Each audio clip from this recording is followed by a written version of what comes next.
Hello दोस्तों, आप सभी का स्वागत है आपके अपने YouTube channel teach with Krishna में। दोस्तों, आज हम इस वीडियो में देखेंगे इंग्लिश के कुछ एडवांस स्ट्रक्चर, जिसकी सहायता से आप बहुत सारे सेंटेंस को क्रिएट कर सकते हैं और अपना इंग्लिश को और भी बेहतरीन बना सकते हैं। तो आज का प्रयोग है hard to, easy to, difficult to, impossible to, fair to, necessary to, unnecessary to and dangerous to. तो इसका इस्तेमाल आज देखेंगे। देखिए इसका रूल क्या होगा, सेंटेंस मेकिंग रूल। देखिए रूल होगा सब्जेक्ट, और सब्जेक्ट जो इट रहेगा प्लस इज, उसके बाद plus hard to, easy to, dot dot dot. उसके बाद जो भी इसमें सेंटेंस में रहेगा जिस प्रकार का रहेगा, फेयर टू का इस्तेमाल रहेगा तो फेयर टू उचित है, और जैसे डिफ़िकल्ट टू कठिन है तो डिफ़िकल्ट टू। उसके बाद हुआ verb one plus other word.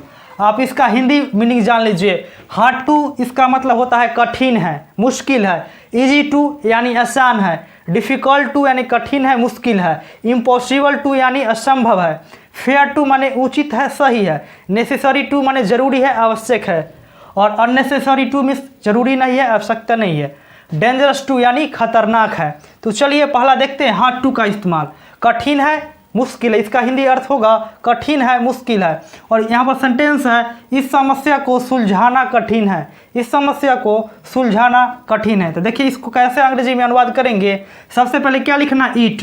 क्या लिखना है, ईट होगा, ईट इज।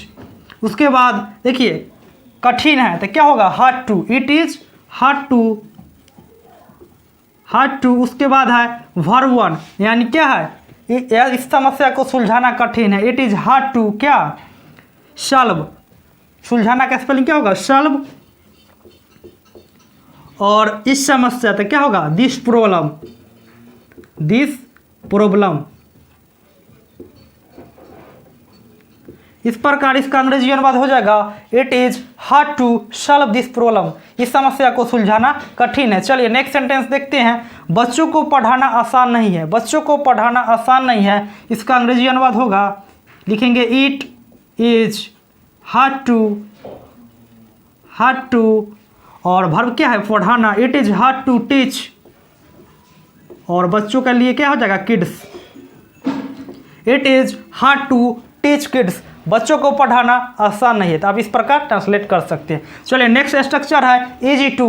इजी टू यानी आसान है। इसका देखिए सेंटेंस, पहला सेंटेंस है अंग्रेजी सीखना आसान है। अंग्रेजी सीखना आसान है, इसका अंग्रेजी में अनुवाद होगा इट इज, क्या होगा, it is easy to, it is easy to learn English, learn English. यहाँ पर देखिए इजी टू यानी आसान है।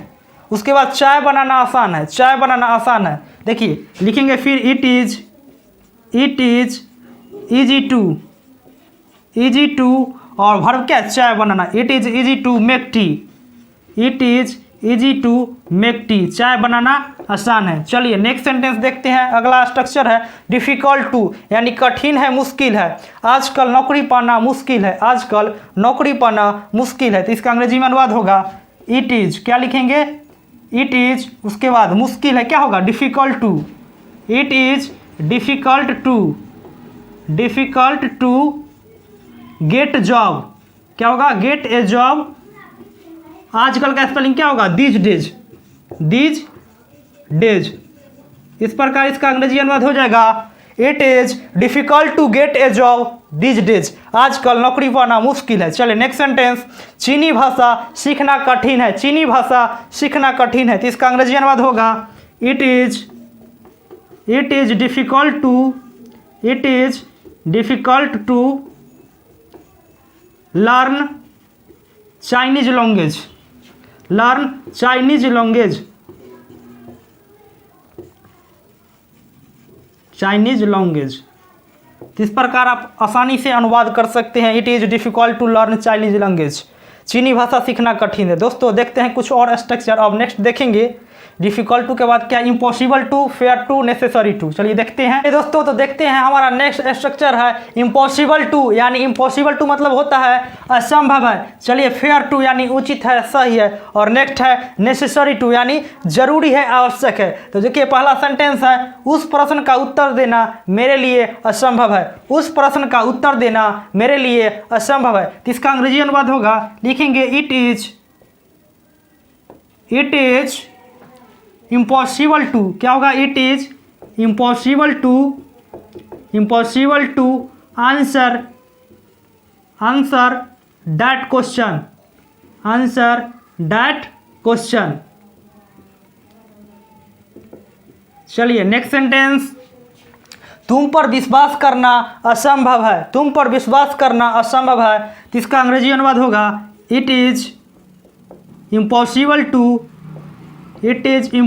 To believe on you, it is impossible to believe on you. चलिए नेक्स्ट सेंटेंस इस प्रकार हो जाएगा, it is impossible to believe on you, तुम पर विश्वास करना असंभव है। चलिए नेक्स्ट स्ट्रक्चर है फेयर टू। फेयर टू का मतलब होता है उचित है, सही है। यह कहना सही है कि मास्क लगाना कोरोना काल में आवश्यक है, यह कहना सही है कि मास्क लगाना कोरोना काल में आवश्यक है, तो इसका अंग्रेजी अनुवाद होगा it is fair to say, it is fair to say that, it is fair to say that, it is necessary to, it is necessary to wear mask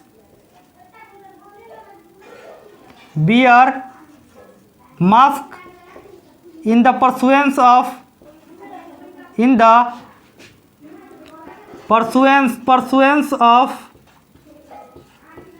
COVID-19 यानी कोरोना काल में मास्क लगाना क्या हो, आवश्यक हो। यह कहना सही है कि मास्क लगाना कोरोना काल में आवश्यक हो। It is fair to say that it is necessary to wear mask in the pursuance of COVID-19। तो इस प्रकार आप अंग्रेजी अनुवाद कर सकते हैं। नेक्स्ट सेंटेंस है, यह कहना उचित है कि बुजुर्गों के साथ साथ स्कूली बच्चों को भी कोरोना वैक्सीन लगाया जाए, यह कहना उचित है कि बुजुर्गों के साथ साथ स्कूली बच्चों को भी कोरोना वैक्सीन लगाई जाए। इसका अंग्रेजी अनुवाद हो जाएगा it is fair to say that, it is fair to say that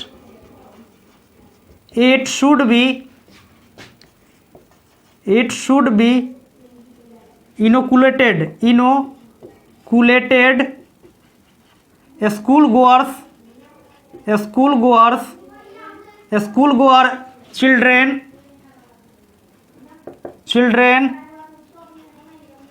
along with the aged persons इस प्रकार इसका अंग्रेजी अनुवाद हो जाएगा it is fair to say that it should be inoculated school goer children along with the aged person. यह करना उचित है कि बुजुर्गों के साथ साथ स्कूली बच्चों को भी कोरोना वैक्सीन लगाई जाए। चलिए नेक्स्ट सेंटेंस स्ट्रक्चर है नेसेसरी टू यानी आवश्यक है, जरूरी है। बाहर जाने से पहले मास्क लगाना जरूरी है, बाहर जाने से पहले मास्क लगाना जरूरी है। तो इसका अंग्रेजी अनुवाद होगा it is necessary to wear mask before going outside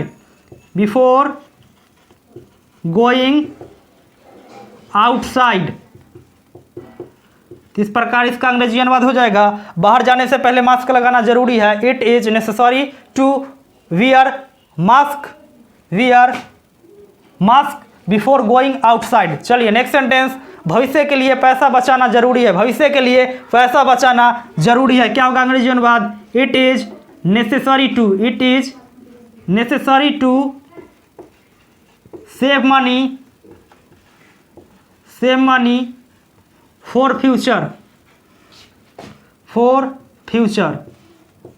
यानी भविष्य के लिए पैसा बचाना जरूरी है। It is necessary to save money for future. चलिए अब नेक्स्ट स्ट्रक्चर देखते हैं अननेसेसरी टू और डेंजरस टू। चलिए देखते हैं हमारा नेक्स्ट स्ट्रक्चर है अननेसेसरी टू और है डेंजरस टू। अननेसेसरी का हिंदी में अर्थ होता है अनावश्यक, जरूरी नहीं है, और डेंजरस टू का अर्थ होता है खतरनाक या जानलेवा है। ऐसे पहला सेंटेंस है धूप में बाजार जाना जरूरी नहीं है, धूप में बाजार जाना जरूरी नहीं है। तो इसका अंग्रेजी में अनुवाद होगा it is unnecessary to go to market in sun, यानी धूप में, इन सन यानी धूप में बाजार जाना जरूरी नहीं है। इसका अंग्रेजी अनुवाद होगा it is unnecessary to go to market in sun. चलिए नेक्स्ट सेंटेंस, घर पर मास्क लगाना जरूरी नहीं है। इसका अंग्रेजी में अनुवाद होगा it is unnecessary to wear mask at home, wear mask at home. इस प्रकार इसका अंग्रेजी अनुवाद हो जाएगा it is unnecessary to wear mask at home. घर पर मास्क लगाना जरूरी नहीं है। चलिए नेक्स्ट स्ट्रक्चर है डेंजरस टू। क्या है? डेंजरस टू यानी खतरनाक है। पहला सेंटेंस है धारा प्रवाहित तार को छूना खतरनाक है। यानी ऐसा तार जिससे बिजली प्रवाहित हो रही हो, तो धारा प्रवाहित तार को छूना खतरनाक है। तो इसका अंग्रेजी अनुवाद होगा, पहले क्या लिखेंगे, इट इज डेंजरस टू। क्या होगा? It is dangerous to, it is dangerous to. और छूना, टच कैसा wire, to touch live, touch a live wire, live wire. इस प्रकार इसका अंग्रेजी अनुवाद हो जाएगा it is dangerous to touch a live wire. धारा प्रवाहित तार को छूना खतरनाक है। चलिए नेक्स्ट सेंटेंस, आग से खेलना खतरनाक है। आग से खेलना खतरनाक है। इसका अंग्रेजी अनुवाद होगा it is dangerous to, it is dangerous to play with fire, play with fire, play with fire. इस प्रकार इसका अंग्रेजी अनुवाद हो जाएगा it is dangerous to play with fire. आग से खेलना खतरनाक है। दोस्तों आप इस प्रकार आसानी से बहुत सारे सेंटेंस को क्रिएट कर सकते हैं और अपना इंग्लिश को और भी बेहतरीन बना सकते हैं। दोस्तों आशा करता हूं कि यह वीडियो आपको पसंद आया होगा। वीडियो पसंद आया तो चैनल को सब्सक्राइब कीजिए, वीडियो को लाइक कीजिए और ढेर सारे सेंटेंस को क्रिएट कीजिए ताकि और भी आपका इंग्लिश और भी बेहतरीन बन सके। दोस्तों मिलते हैं नेक्स्ट वीडियो में, तब तक के लिए बहुत बहुत धन्यवाद।